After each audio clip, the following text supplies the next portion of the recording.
So, what do you do if your twin flame, your divine masculine or your divine feminine, won't text you back? You know, you tried to get a hold of them, and maybe like text equals email or instant messenger, you know, a phone call. And it's all you can think about is getting that text back. And so the first thing is, you know, you have to put yourself first. So if you're sitting around getting angry because your supposed twin flame isn't getting back to you, you know, like my cat is meowing, like it's like, just pay attention to what is in front of you, right? Like she's like, yeah, just, you know, be here, be chill, be like the cat. The cat does not give a flying F about anything, right? And yeah, you can't afford to do that, because even when your twin flame does come around as you do the inner work, what's gonna happen with all that time you wasted when you were just being, you know, obsessed? And it's okay, you know, it's okay to feel that way, except for, yeah, stop feeling that way, because it really is a waste of your time. And all of that energy is actually not really serving anyone. I mean, obsession is not like a healthy thing, right? So if you can't help but think of someone or something like that, drop that energy into your own heart space, because your twin flame is always one with you in your heart anyway, and they're not going anywhere.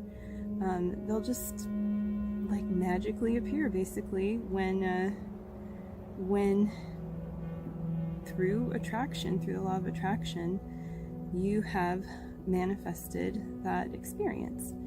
And yeah, it's not magic though, right? It's just like through doing the mirror exercise and through loving yourself. So the mirror exercise, it does require humility, and sometimes you're not going to want to say, you know, I'm really mad at my twin flame because they won't text me back, and plus, like, I don't know, they're sleeping with someone else, or they're just being a jerk or whatever. Well, you have to do the mirror exercise and see what it is that's triggering you about that. Like, oh, I'm mad at myself because I am not, you know, paying attention to myself. I'm hiding from myself, or whatever it is.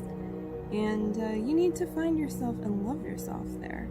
I mean, you can follow all the steps of the mirror exercise more in depth. But my point is that it's always you who has the power. And so when you place your power in someone else's hands, that's what's going to get mirrored to you, is that you're powerless.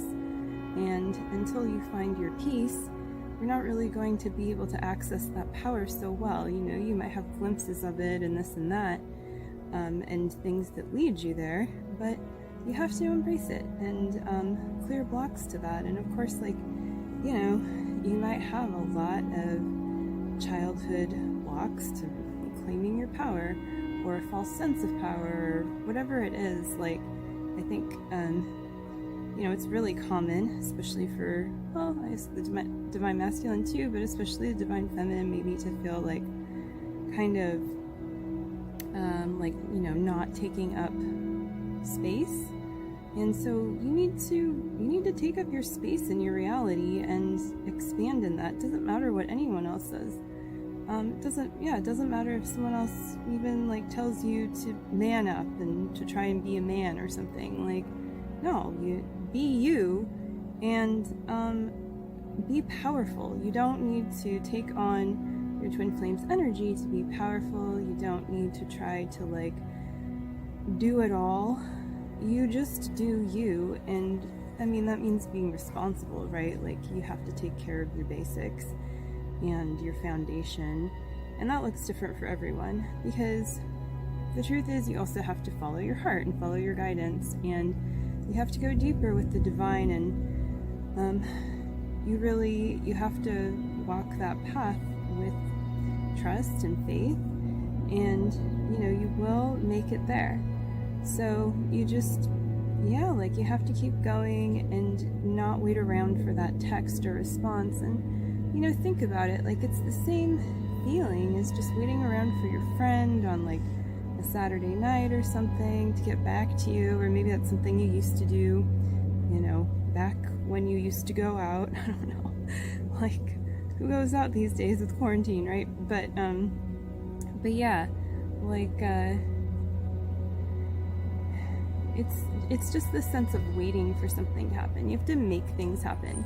You know, you think other people around you can manifest stuff and you can't, and it's because you're just not doing it. And it's not about doing it on the outside. I mean, I've had this problem so much where I just try to do a little bit extra instead of just move forward with, you know, what it is I have and keep going. Yeah, like you don't need to put a bird on everything, you know, if you know that Portlandia reference.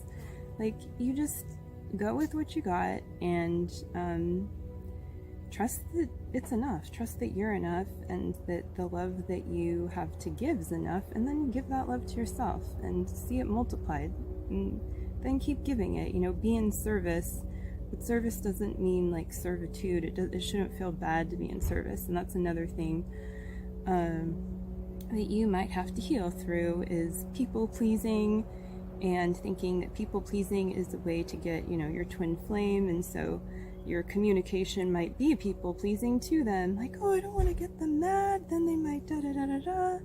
I mean, no, like, you can't do that. Of course, like, if you're gonna act all like super crazy, I don't know, like, you know, probably not the best idea either. Like, you can have some sense of social rules, you know, in your communication, especially if you haven't really like established much of a foundation for your relationship with who you believe your twin flame is. Because also, like, what if it turns out they're not your twin flame and you've been pursuing this person and messaging them, and then, you know, like, just keep that in mind. Even if you feel really strongly about someone, you have to be willing to release that attachment completely, and that's how you receive your twin flame, whether it's that person or not. Like, no one likes feeling like you're attached to them. You don't like it. And if you think you like it and that's what you're used to, you know, with a relationship, with any kind of relationship, like, just go deeper there, because you don't actually, it doesn't feel good, you know, like, it feels, again, like people pleasing, and then it feels bad because then you feel like someone then somehow has to reciprocate from a place that's not authentic. And yeah, just like creates a cycle of codependency, and your twin flame is never going to do that for you, because they're there to commit to you at the core. Like, they're not there to, you know, like, play games with you. Like, playing games with your twin flame is a very unpleasant experience. So yeah, I mean, that's what's going to get mirrored. And so, like, also by like texting them, what is your intention, you know? Or maybe they text you and they share their feelings with you, and then you're like, oh my god, yes, you know, come over, and then they don't get back to you either, and you're like, oh my god, I put myself out there, I thought this was it.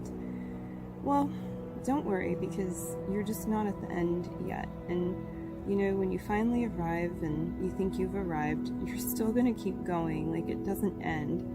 You're going to have to keep loving yourself, and it shouldn't be a bad thing. Yeah, you just have to remain humble and not arrogant, and know that you're such a powerful manifester that you are going to manifest into your reality just, you know, in more powerful ways with your twin flame. So it's most compassionate for you to go through your lessons in your own way and master them, and then everything is going to work out. And so time is really valuable. So just, you know, don't waste your time. Think about what you could be doing with your time instead of, you know, making yourself sick over your twin flame or whatever it is. Like, they're a person too, and so they're just as competent and capable as you are. And they're here to be with you and to also experience life from a place of love, just like you. So they're not anything less than you are. They're just your divine counterpart. And so you complete each other and create one bigger consciousness. But first, you get to complete yourself. So yeah, just be at peace, chill out, and at the same time move forward and, be peacefully productive. Love yourself there and be proud of what it is that you're doing with your life, and expand that no matter where you're at with your twin flame journey. And your twin flame, they'll be attracted into your life. So you're doing great. And yeah, that concludes this video. I think it's definitely getting kind of hot out here, so probably back inside. And yeah, definitely check out the links below.